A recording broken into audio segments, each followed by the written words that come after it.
Au plus profond de la forêt, vivait une dragonne et son œuf dans une grotte, et un jour, la dragonne décida de sortir chasser de la nourriture pour que son petit puisse manger lorsqu'il éclorait, mais elle oublia qu'il s'agissait de parties classées, et dès qu'elle s'envola à découvert, elle fut abattue d'un tir par un groupe d'humains qui chassaient dans la région.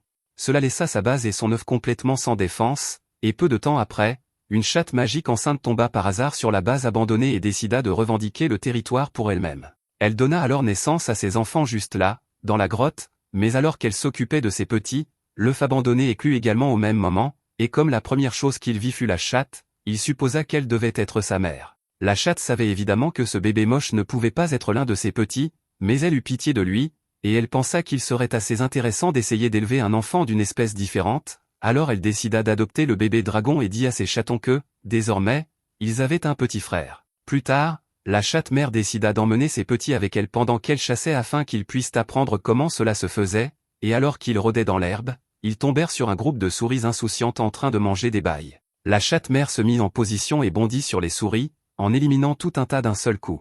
Après la leçon de chasse, elle décida également d'apprendre à ses chatons à utiliser leur magie de foudre avec leur queue, et les chatons saisirent tous la leçon assez rapidement, mais lorsque le dragon essaya de faire de même avec sa propre queue, rien ne se produisit. Il avait l'air vraiment contrarié de ne pas pouvoir utiliser la magie, alors la chatte mère et les autres décidèrent tous de collaborer pour découvrir quel genre de magie le dragon pouvait utiliser. Après quelques essais et erreurs, ils découvrirent que le dragon était capable d'utiliser ses ailes pour voler, et qu'il pouvait cracher du feu par la bouche. Cependant, il devrait encore s'entraîner un peu plus avant de maîtriser la chose. À ce moment-là, la chatte sentit quelque chose approcher, alors elle dit à tous ses petits de rester silencieux et de se cacher dans les buissons. Un instant plus tard, un groupe d'humains passa, et heureusement, ils ne les remarquèrent pas, mais les petits étaient tous un peu confus quant à la raison pour laquelle leur mère avait si peur de ces gens, car ils n'avaient jamais vu d'animaux comme eux auparavant. Leur mère leur expliqua que ces choses étaient des humains, et qu'ils étaient l'une des espèces les plus terrifiantes qui soient, car certains étaient très gentils, tandis que d'autres atteignaient de nouveaux sommets de cruauté chaque jour qui passait, et qu'il était impossible de savoir comment ils réagiraient s'ils les repéraient, puisque les catsites comme eux étaient considérés comme une ressource précieuse par les humains. Les petits réalisèrent tous que les humains étaient vraiment dangereux, alors ils commencèrent à essayer de mémoriser l'odeur des humains afin de pouvoir les éviter à tout prix à l'avenir, et voyant à quel point ces petits étaient sérieux, la chatte mère était sûre qu'ils seraient capables de se débrouiller le jour venu où ils devraient partir seuls explorer le monde. Tout s'était bien passé pour la famille de chats, mais quelques jours plus tard, alors qu'ils étaient en chasse, un cercle magique apparut soudainement sous les pieds de la mère. Les petits étaient tous confus et lui demandèrent ce qui se passait, paniqués, car elle commençait à disparaître, mais la mère réalisa qu'il n'y avait aucun moyen d'arrêter cela car il s'agissait d'un cercle d'invocation de la part d'un des humains. Chaque fois que quelqu'un essayait d'invoquer un familier pour lui-même, le sort choisissait un animal au hasard dans la nature, et il se trouva que la chatte mère fut choisie cette fois-ci. Alors, avant d'être téléportée, elle donna à ses petits une dernière leçon. Elle leur avait déjà appris tout ce qu'ils devaient savoir sur la chasse, donc s'ils avaient un jour des ennuis, elle voulait qu'ils veillent les uns sur les autres et qu'ils travaillent ensemble chaque fois que nécessaire pour survivre. Après cela, la mère fut téléportée, et les petits durent se débrouiller seuls. Au fil du temps, les chats les plus âgés quittèrent tous le nid, laissant le dragon comme seul habitant de cette grotte. Il s'était habitué aux méthodes de survie, mais avec ses frères et sœurs partis, il ne pouvait s'empêcher de se sentir seul car il n'y avait personne avec qui passer du temps. Beaucoup de temps passa ainsi, lui restant là tout seul, jusqu'au jour où sa sœur aînée retourna à la grotte parce qu'elle était enceinte et cherchait un endroit sûr pour élever ses petits. Le dragon joua joyeusement le rôle d'un oncle amusant pour ses neveux et nièces, leur apprenant tout ce que sa mère lui avait enseigné, y compris les règles de la chasse et le fait qu'il ne devait jamais s'approcher des humains. Avant qu'ils ne s'en rendent compte, ces chatons avaient également grandi et quitté le nid pour fonder leur propre famille. Ce fut un moment heureux pour lui de voir les petits grandir et devenir capables de prendre soin d'eux-mêmes, mais il mentirait s'il disait qu'il n'était pas triste d'être laissé seul une fois de plus. Comme la durée de vie d'un dragon est bien plus longue que celle d'un chat, le dragon réalisa qu'il survivrait probablement à tous ses frères et sœurs, et cette pensée le rendit un peu déprimé, mais avant qu'il ne s'en rende compte, une autre chatte qu'il n'avait jamais vue auparavant se présenta, et alors qu'elle s'approchait, le dragon réalisa qu'elle avait une odeur similaire à celle de l'un de ses frères. La chatte se présenta et dit au dragon qu'elle était enceinte, et qu'elle espérait qu'il lui permettrait d'accoucher dans sa grotte car son père lui avait un jour dit que son frère était un chat avec des ailes, et que si elle cherchait un endroit sûr, elle pouvait toujours venir ici. En entendant que son frère pensait si bien de lui, le dragon eut des larmes de joie aux yeux. Au fil des années, le dragon continua de grandir en taille et en puissance, ayant accès à la magie avancée, et il était désormais capable de parler aux esprits qui existaient naturellement dans la forêt. Un jour, alors qu'il parlait à l'un des esprits, le dragon mentionna avec désinvolture qu'il était un chat avec des ailes, et l'esprit n'avait aucune idée de ce dont il parlait, alors il lui expliqua qu'il n'était pas du tout un chat, ce qui fut un énorme choc pour le dragon puisque sa mère n'avait jamais eu l'occasion de le lui expliquer avant d'être invoqué. Il retourna dans sa grotte pour informer ses nièces et neveux qu'il n'était pas réellement un chat comme ils le pensaient, mais ils n'en eurent le moins du monde car ils l'avaient déjà deviné, le dragon faisant déjà environ 20 fois leur taille. Ils lui demandèrent s'il pouvait continuer à leur enseigner la magie parce qu'il s'amusait beaucoup avec, et le dragon dit qu'il serait ravi de le faire. Tout alla bien encore un certain temps après cela, mais un jour, alors que le dragon rentrait chez lui en volant, il aperçut soudain un groupe d'humains avec un tas de cadavres de chats empilés à côté d'eux, et dès qu'il réalisa que certains de ces chats étaient des membres de sa famille, il devint furieux et chargea les humains, les réduisant en cendres en un instant avec ses flammes. Il ne comprenait pas pourquoi les humains tuaient autant de chats d'un seul coup s'ils chassaient juste pour se nourrir, mais les esprits l'informèrent que les humains n'avaient jamais eu l'intention de manger ces chats. Ils les tuaient simplement pour pouvoir les dépouiller de leur fourrure et la vendre plus tard. Le dragon fut furieux après avoir appris cela, car si les humains avaient chassé pour se nourrir, il aurait pu pardonner cela comme faisant partie du cycle de la vie, car tous les êtres vivants ont besoin de manger d'une manière ou d'une autre, mais tuer des chats simplement pour la mode était absolument inacceptable. Il s'envola donc immédiatement vers la ville d'où venaient ces chasseurs, se tint sur leur porte, et annonça qu'il était le gardien de tous les chats magiques qui vivaient dans la forêt et que les chasseurs partis ce matin-là pour chasser les chats avaient tous été réduits en cendres par lui. Il avertit également que si l'un d'entre eux retournait dans la forêt pour tuer des chats, il réduirait la ville entière en cendres. Les humains étaient tous terrifiés, et les chevaliers locaux levèrent tous leurs bâtons de foudre pour lancer des éclairs sur le dragon afin de tenter de l'abattre, mais malgré leurs meilleurs efforts, aucune de leurs attaques ne laissa la moindre égratignure sur le dragon et, en fait, la seule chose qu'ils réussirent à faire fut d'énerver le dragon encore plus qu'avant. En représailles, le dragon brûla une section de la ville ainsi que tous les soldats qui avaient levé leurs armes contre lui. Il avait à l'origine prévu de laisser la ville tranquille après l'avoir averti, mais le fait qu'il l'ait attaqué le fit envisager de les anéantir complètement. Cependant, alors qu'il regardait les rues de la ville, il aperçut une petite fille en pleurs au milieu des flammes et, honnêtement, elle ne lui inspirait aucune pitié car, dans son esprit, tous les humains n'étaient que de la vermine, mais il remarqua alors le chat de compagnie de la fille sortir de derrière elle et il vit le chat essayer de protéger la fille, ce qui lui rappela ce que sa mère lui avait dit à l'époque. Il y avait des humains cruels, mais il y avait aussi des humains gentils, et le dragon réalisa qu'il ne serait pas juste de détruire tous les humains gentils à cause des actions des humains cruels. Il s'envola dans les airs et dit aux humains qu'il leur donnait un dernier avertissement. Il leur dit qu'il ne voulait pas voir d'humains tuer des chats dans la forêt, sauf pour se nourrir ou en état de légitime défense. Toute autre chose entraînerait sa colère. Et après avoir laissé cet avertissement, il retourna dans la forêt. De nombreuses années s'écoulèrent sans incident après cela, et les humains s'adaptèrent aux nouvelles règles pour éviter les ennuis avec le dragon. Une nuit en particulier, après que le prince du royaume humain eut été mis au lit, il s'échappa de sa chambre au milieu de la nuit parce qu'il voulait s'entraîner à la magie alors que personne d'autre n'était là. Le prince était né avec une magie naturellement faible, donc s'il voulait hériter du trône et être à la hauteur des attentes de son père, il devait travailler très dur pour se prouver. Cependant, lorsqu'il essaya de lancer un sort de feu pour brûler une feuille, absolument rien ne se produisit car il était vraiment nul en magie. Il continua d'essayer encore, et finalement, un chat passa par hasard à côté de lui, et le voir remonta un peu le moral du prince, alors il décida de continuer à essayer, et cette fois, il réussit réellement à mettre le feu à la feuille. Il était vraiment excité par ses progrès et remercia le chat de l'avoir encouragé, mais il réalisa alors que c'était l'un des chats de la forêt, et pendant ses cours, on l'avait averti que si un chat magique s'aventurait jamais dans la ville, personne de la ville n'était autorisé à lui faire du mal ou à le tuer, car s'il le faisait, le dragon impérial reviendrait et brûlerait toute la ville. Ce souvenir rendit le prince beaucoup plus prudent, alors il demanda au chat s'il venait de la forêt, et après que le chat l'eut confirmé, il lui demanda s'il voulait qu'il le raccompagne, mais le chat dit qu'il savait rentrer tout seul, et il se retourna pour partir, alors le prince supposa que tout irait bien. Cependant, le lendemain, le chat finit par retourner au palais pour retrouver le prince et l'aider à s'entraîner, et comme le chat était si amical, lui et le prince devinrent bientôt amis et se rencontrèrent chaque nuit pour s'entraîner et discuter. Le roi ne tarda pas à l'apprendre, et au début, il était extrêmement inquiet car il craignait que le dragon ne comprenne mal et ne suppose qu'il forçait le chat à rester ici et qu'il vienne brûler la ville, mais d'un autre côté, lorsque le dragon était apparu pour la première fois, il avait été assez raisonnable de leur donner 2 avertissements, donc le roi était sûr que tout irait bien tant qu'ils expliqueraient correctement les choses.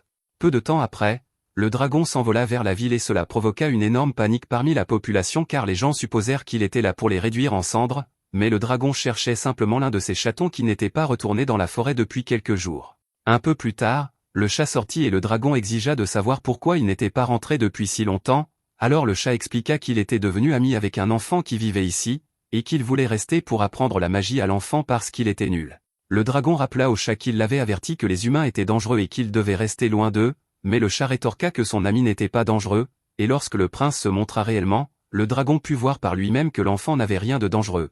Alors il dit qu'il acceptait que le chat reste pour lui enseigner. Cependant, comme l'enfant était le prince de ce royaume, il était juste de demander la permission au roi avant de laisser l'un de ses chats rester définitivement dans le royaume. Le dragon utilisa donc de la magie de transformation pour se transformer en une forme de chat plus petit afin de ne pas causer autant de panique et commença à marcher vers le château. Une fois entré dans la grande salle, le roi l'accueillit comme un invité d'honneur et il n'avait évidemment aucune objection à ce que l'un des chats du dragon reste dans le royaume, mais il demanda si le dragon était vraiment d'accord avec cela puisqu'il était celui qui avait enseigné la magie aux chats et que la magie qu'ils utilisaient pouvait être considérée comme un art secret. Le dragon dit que c'était bon car ce n'était qu'un tas de choses qu'il avait apprises en parlant aux esprits, donc ce n'était pas un secret, mais le dragon était le seul capable de parler aux esprits par ici, donc c'était le genre de connaissance que personne d'autre ne pourrait acquérir. Néanmoins, comme le dragon n'avait pas d'objection, il fut décidé que le chat pourrait rester et enseigner au prince aussi longtemps qu'il le voudrait, et à partir de là, chaque fois qu'un royal naissait, un chat de la forêt visitait le royaume, et s'il se liait d'amitié avec un prince ou une princesse, il leur enseignait la magie et restait à leur côté, de sorte que la relation entre les humains, les chats et le dragon resta parfaitement équilibrée. Quoi qu'il en soit, vous vous souvenez de cette mère chat qui a été convoquée au début? À ce moment-là, elle s'est retrouvée téléportée dans la salle d'entraînement de l'école de magie du royaume humain, et celle qui l'avait convoquée était une étudiante nommée Anne Rose, qui a à peu près autant de confiance qu'une serviette en papier mouillé. Cela dit, elle a réussi à mener à bien une invocation, alors son professeur la félicite et dit à Anne d'aller expliquer ce qui s'est passé au chat, car il doit être très confus en ce moment. Pendant que les autres étudiants continuent d'essayer de compléter leur sort d'invocation, Anne s'assoit avec la mère chat et lui explique que le sort d'invocation qu'il pratiquait est un sort qui permet à un mage d'invoquer une bête compatible avec lui pour qu'elle agisse comme son familier, mais d'après ce que son professeur lui a dit, des sorts comme celui-ci peuvent prendre plusieurs heures ou jours pour réussir. Pourtant, le sort d'Anne a fonctionné immédiatement, et elle est convaincue qu'il n'y a aucun moyen qu'elle puisse être exceptionnelle en quoi que ce soit, alors elle croit qu'elle a dû faire quelque chose de mal, d'une manière ou d'une autre. La mère chat est surprise de voir à quel point Anne est un désastre, et réalise qu'elle a un besoin urgent de quelques conseils appropriés. Elle repense alors à ses petits, qui ont été laissés derrière quand elle a été téléportée, mais elle ne pense pas avoir besoin de s'inquiéter trop pour eux, puisqu'elle leur a déjà enseigné toutes les bases de la survie, et qu'ils approchaient de l'âge où ils devraient quitter le nid de toute façon, donc ils n'auront plus besoin d'elle, et puisque c'est le cas, elle décide d'essayer d'élever cette fille humaine, car elle a clairement besoin de toute l'aide possible. Elle dit à Anne qu'elle va s'occuper d'elle à partir de maintenant, mais Anne panique, car la dernière chose à laquelle elle s'attendait était que le chat se mette réellement à lui parler. À partir de ce jour, après que les cours d'Anne étaient terminés pour la journée, elle retrouvait le chat dehors pour qu'ils puissent se rendre ensemble au terrain d'entraînement, où le chat pouvait donner à Anne quelques leçons de magie, et quand ils arrivent, elle demande à Anne de démontrer l'un de ses sorts. Anne procède alors à l'incantation d'un sort d'aiguille de glace, mais cela ne se passe pas tout à fait comme prévu, donc tout ce qu'elle parvient à créer, c'est un petit nuget de glace.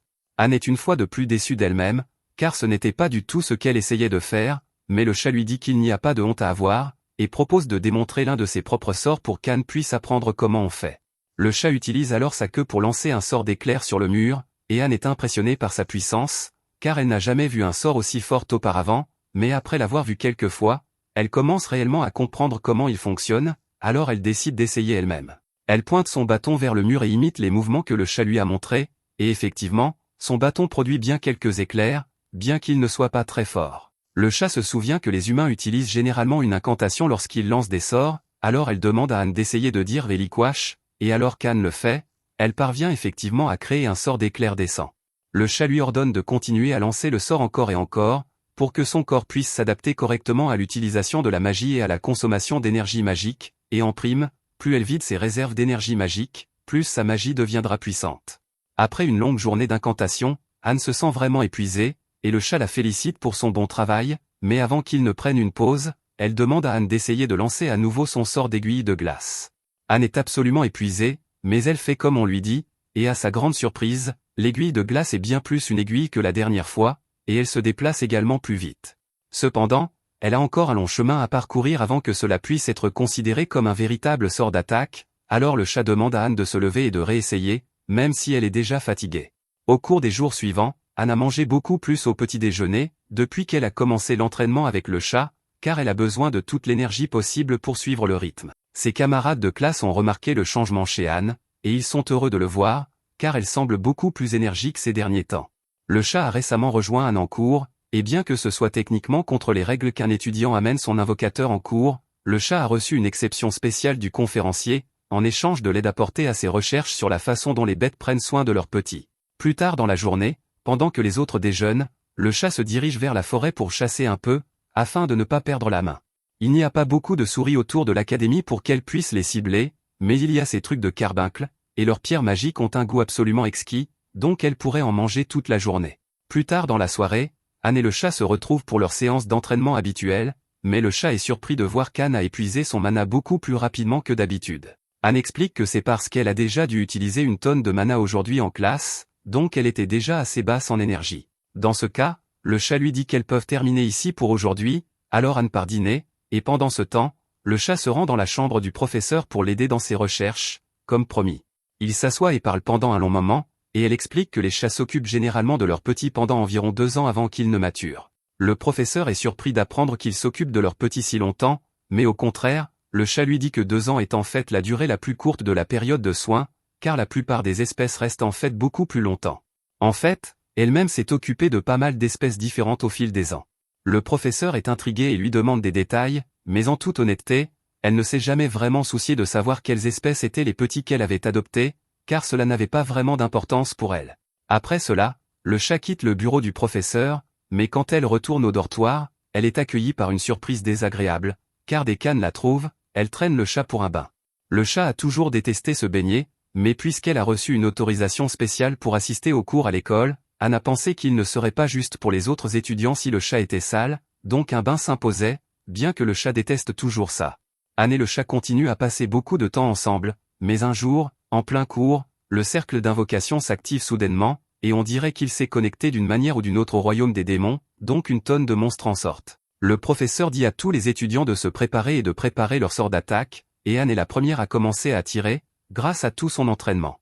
Elle fait l'essentiel du combat, et avec l'aide des autres, ils parviennent tous à abattre les monstres, mais soudain, le portail s'active à nouveau, et cette fois, un démon supérieur en sort. Tout le monde est terrifié, car ils savent qu'ils ne peuvent pas battre quelque chose d'aussi fort, mais à leur grande surprise, le chat dit avec enthousiasme qu'il est bon de revoir le démon, et après l'avoir bien regardé, le démon est choqué de réaliser qu'elle est sa mère. Il s'avère que le chat a trouvé le démon à un moment donné alors qu'il était jeune et a décidé de l'élever, tout comme elle l'a fait avec le dragon, mais cela fait longtemps qu'elle ne l'a pas vu, donc elle est contente de voir qu'il va bien. Le démon avait entendu dire que sa mère avait été téléportée par un cercle d'invocation il y a quelque temps, mais il ne s'attendait pas à la rencontrer ici, et d'ailleurs, il lui demande pourquoi elle n'est pas retournée, car ses frères et sœurs doivent beaucoup lui manquer, surtout le dragon, puisqu'il vit toujours dans cette grotte. Le chat dit qu'ils étaient tous assez compétents pour prendre soin d'eux-mêmes quand elle a été téléportée, donc elle a pensé que c'était une bonne occasion pour eux d'apprendre un peu d'indépendance, et en plus, elle élève actuellement cet enfant humain, et elle a beaucoup plus besoin de son aide pour le moment. Le chat suggère alors que, puisque la porte d'invocation est maintenant connectée au monde des démons, il pourrait peut-être utiliser le monde des démons comme terrain d'entraînement pour les enfants. Le démon s'oppose d'abord à l'idée, puisqu'il est venu ici pour fermer la porte, mais puisque sa mère insiste, il décide de la laisser ouverte pour elle. Juste à ce moment, le démon remarque que le chat a maintenant 2 queues, alors il demande ce qui s'est passé, et elle suppose qu'elle a dû manger un peu trop de carbuncle et évoluer. Cependant, peu de choses ont changé pour elle, à part le fait qu'elle vivra beaucoup plus longtemps maintenant, mais c'est une bonne nouvelle pour elle, car cela signifie qu'elle pourra vivre assez longtemps pour s'occuper correctement d'Anne. Après cela, le démon conclut un accord formel avec le directeur de l'école pour permettre aux étudiants d'utiliser une section du royaume des démons comme terrain d'entraînement, et avec l'école ayant maintenant son propre donjon privé, elle devient assez populaire, attirant des dizaines de mages qualifiés au fil des ans. Quant à Anne, grâce à l'enseignement du chat, elle finit par devenir une célèbre mage connue sous le nom de sorcière de la tempête de glace. Plusieurs histoires la décrivent comme une sorcière invincible qui manie à la fois la magie de la glace et de la foudre en tandem, et partout où elle va, on dit qu'un chat à 2 queues la suit de près. Anne est censée être ici en tant que nouvelle enseignante, donc pendant qu'elle s'installe, le chat se rend dans la salle d'entraînement pour rencontrer le directeur. Cela fait un moment qu'elle ne l'a pas vu, donc elle s'apprête à prendre de ses nouvelles, mais soudain, le démon sort du portail et lui demande ce qu'elle fait ici. Le chat explique qu'elle allait justement lui rendre visite dans le royaume des démons, mais le démon lui dit que c'est trop dangereux là-bas. Le chat prend mal la remarque et lui rappelle qu'elle n'est pas une personne âgée qui ne peut pas prendre soin d'elle-même en cas de besoin, et elle pense qu'il a été très impoli de l'interrompre alors qu'elle était en train de saluer le directeur. Mais le démon ne veut pas se faire gronder devant tout le monde, alors il l'emmène avec lui dans le royaume des démons pour qu'ils puissent parler en privé. Une fois qu'ils sont retournés dans sa chambre, il lui demande d'arrêter de faire ce genre de choses devant les autres, car il a une réputation à maintenir en tant que démon puissant ici, et cette réputation sera ruinée s'il le voit se faire réprimander par sa mère. Le chat comprend et dit qu'elle fera de son mieux pour garder cela à l'esprit, mais pour une raison quelconque, le démon ne se sent pas rassuré en l'entendant dire cela. Un peu plus tard, le chat retourne voir comment Anne s'en sort avec ses élèves, et bien que les étudiants soient tous excités de la rencontrer puisqu'elle est célèbre, elle se fige encore quand il s'agit de se présenter. Ses compétences magiques ont peut-être progressé au fil des ans, mais ses compétences conversationnelles ont encore besoin de travail, alors le chat intervient pour aplanir les choses et assure aux étudiants qu'ils peuvent être tranquilles, car, avec Anne comme instructrice, ils apprendront sûrement beaucoup, et s'il y a quelque chose qu'ils ne comprennent toujours pas à la fin du cours, ils peuvent tous venir voir le chat pour obtenir de l'aide, mais ils devraient être préparés, car ces leçons seront bien plus strictes que celles d'Anne. Plus tard, le dragon se repose dans sa grotte lorsque deux couples de chats mariés viennent lui rendre visite. Les couples sont là pour accueillir leur nouveau-né, alors ils demandent la protection du dragon, mais le dragon remarque que l'une des chattes a une patte blessée, alors il lui demande ce qui s'est passé. Elle explique que des humains qui voulaient sa fourrure ont failli l'attraper, donc elle est revenue pour demander s'il lui permettrait d'accoucher à nouveau dans sa grotte. Le dragon rouge est furieux que les humains osent s'attaquer aux chats après l'avertissement sévère qu'il leur avait donné, alors il s'envole immédiatement pour trouver les responsables. En les cherchant, il entend des bruits de combat et découvre 3 chats en train de torturer un groupe d'humains. Le dragon atterrit et demande ce qu'ils font, et les chats expliquent que ce sont de mauvaises personnes, donc il leur donne simplement une leçon. Le dragon rouge leur crie dessus avec colère qu'au lieu de se concentrer sur la façon de blesser les humains, leur priorité devrait être de s'assurer que le chat blessé est en sécurité. Les chats essaient d'expliquer que les humains prévoyaient d'envoyer tous les chats de la forêt dans un royaume lointain. Le dragon est surpris d'apprendre qu'ils ne sont pas liés au royaume près de la forêt. Bien que les chats veuillent continuer à punir les humains, le dragon leur ordonne d'arrêter. Il explique que, s'ils tuent les humains, cela pourrait déclencher une guerre entre les nations, et des chats innocents vivant dans les villes humaines pourraient finir par en souffrir. Au lieu de cela, il leur dit d'emmener les humains dans la ville la plus proche et de les faire punir là-bas, et les chats acceptent avec enthousiasme. Avant de partir, il demande au dragon ce qu'il compte faire, et il leur dit qu'il retourne à la grotte pour aider à l'accouchement. Le dragon retourne rapidement à la grotte, où les chats qui attendent sont soulagés de le voir. Ils lui disent immédiatement que les bébés arrivent. Il demande à la mère si elle a des contractions, et elle explique que son ventre a commencé à lui faire mal avant que sa poche d'eau ne se rompe soudainement.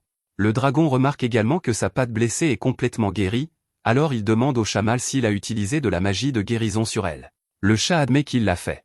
Le dragon explique que, parce que de la magie de guérison a été utilisée sur elle, les chatons ont été dynamisés et essaient maintenant de sortir plus tôt qu'ils ne le devraient. Le père s'excuse et explique qu'il s'inquiétait pour sa femme et qu'il ne savait pas quoi faire d'autre. Le dragon comprend pourquoi il l'a fait, mais il lui rappelle qu'il doit réfléchir aux conséquences avant de lancer un sort dans ce genre de situation. À ce moment-là, la deuxième mère dit que son ventre lui fait aussi très mal et demande si elle entre également en travail. Les deux maris commencent immédiatement à paniquer, mais le dragon leur dit calmement de se calmer. Peu de temps après, les deux mères donnent naissance avec succès à de petits chatons en bonne santé. Leurs maris sont ravis de rencontrer enfin leurs enfants, tandis que les chats environnants se rassemblent pour admirer les nouveau-nés. Ils sont tous émerveillés par leur beauté incroyablement mignonne, mais le dragon rit simplement et rappelle à tout le monde qu'ils ressemblaient tous exactement à ces chatons l'année dernière, et avant qu'ils ne s'en rendent compte, ces petits auront grandi, eux aussi. Le dragon dit aux chats plus âgés qu'il ferait mieux de continuer à pratiquer leur chasse et leur magie, pour que les chatons ne finissent pas par se moquer d'eux quand ils seront plus grands. Un petit chaton curieux est fasciné par la griffe du dragon et commence à la mordiller. Son père sourit et plaisante en disant que peut-être que le petit deviendra un jour un maître chasseur. 2 mois plus tard, les chatons ont déjà grandi de manière visible, et leur mère veut commencer à préparer de la nourriture pour qu'ils puissent commencer le sevrage, et l'autre mère est d'accord, car leurs maris ne pourront pas attraper assez de nourriture tout seuls. Avant de partir, les deux mères demandent au dragon de surveiller les chatons, pour qu'elle n'ait pas à s'inquiéter pour leur sécurité. Pendant leur absence, le même petit chaton se met à mâcher la griffe du dragon. Ses parents rient de voir à quel point il semble l'aimer, et ils soulignent également que, lorsqu'il se tient sur ses 2 pattes arrière, il ressemble presque à un humain. Il commence à plaisanter en disant qu'il finira peut-être par servir au château royal aux côtés du prince ou de la princesse un jour, mais le dragon n'aime pas du tout cette idée. S'il est vrai que certains chats ont trouvé des humains gentils avec qui vivre, il croit que choisir de vivre parmi les humains, c'est encore comme se placer volontairement en danger. Il dit au petit chaton qu'il devrait grandir et vivre correctement dans la forêt à la place, mais le chaton l'ignore complètement et continue joyeusement à mâcher la griffe du dragon.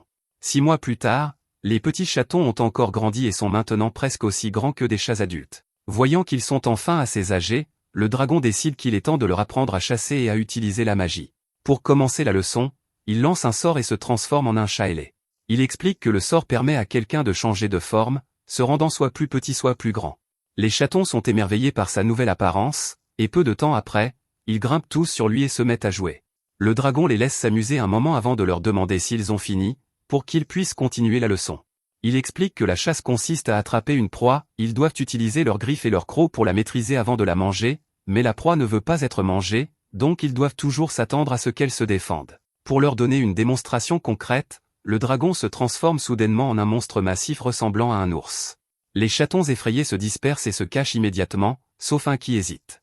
Le dragon leur dit que, s'ils pensent un jour être sur le point de devenir eux-mêmes des proies, la première chose à faire est de s'enfuir. Une proie acculée résistera de toutes ses forces, et certaines créatures peuvent même utiliser la magie pour riposter, c'est pourquoi apprendre la magie est si important.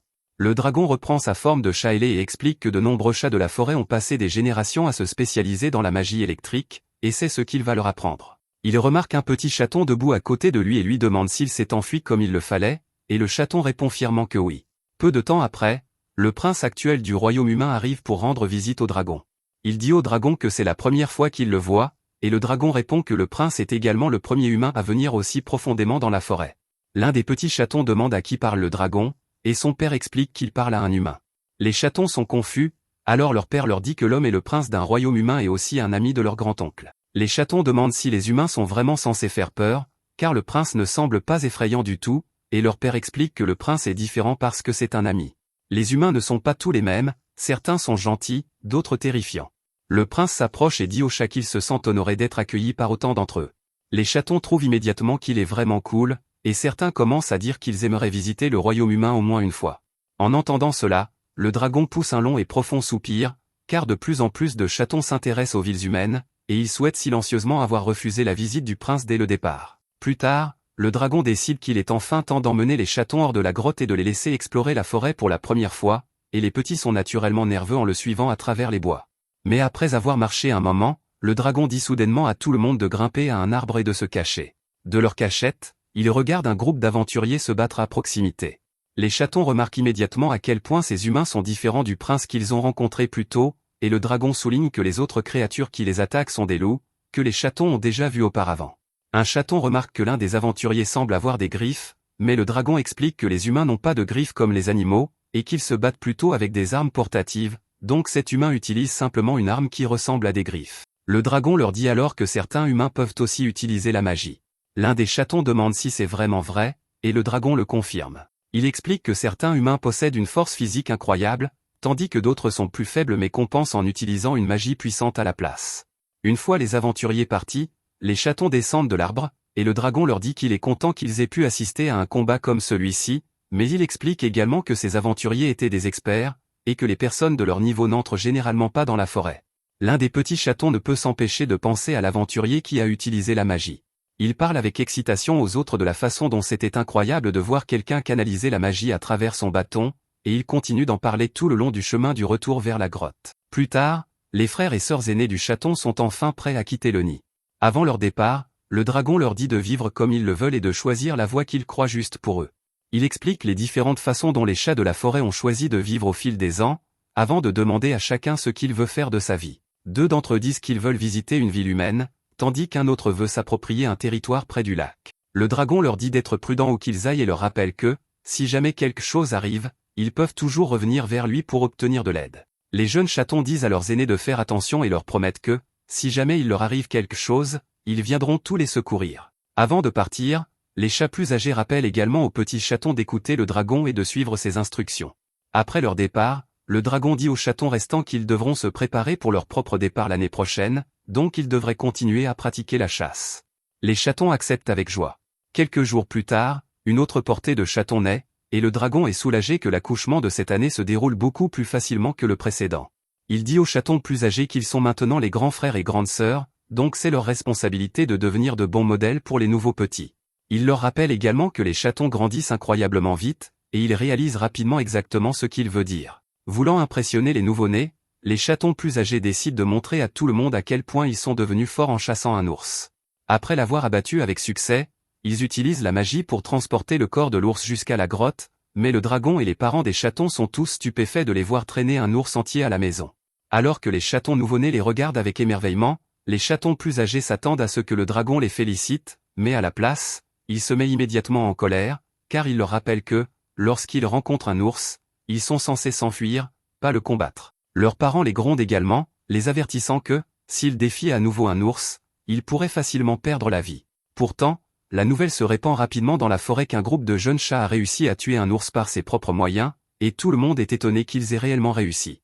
Avant longtemps, c'est enfin à leur tour de quitter la grotte. Le dragon demande à chacun ce qu'il compte faire après son départ. L'une dit qu'elle veut trouver un mari et fonder une famille. Rose dit qu'elle veut vivre près du lac près du champ de roseaux.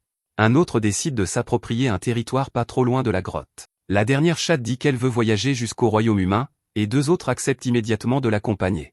Ensuite, l'un des chats mâles annonce qu'il veut devenir un aventurier humain, laissant tout le monde complètement sans voix. Le dragon demande comment il compte devenir humain alors qu'il est né chat, mais le jeune chat explique fièrement qu'il a passé beaucoup de temps à pratiquer le sort de transformation. À la surprise générale, il se transforme immédiatement en humain. Il dit au dragon qu'il prévoit de voyager de ville en ville sous sa forme humaine et de vivre en tant qu'aventurier, mais avant que le dragon ait le temps de se fâcher, les autres chats disent rapidement au revoir et partent pour leur propre voyage. Les jeunes chatons leur font signe au revoir et disent à tout le monde de prendre soin de soi alors qu'ils disparaissent au loin.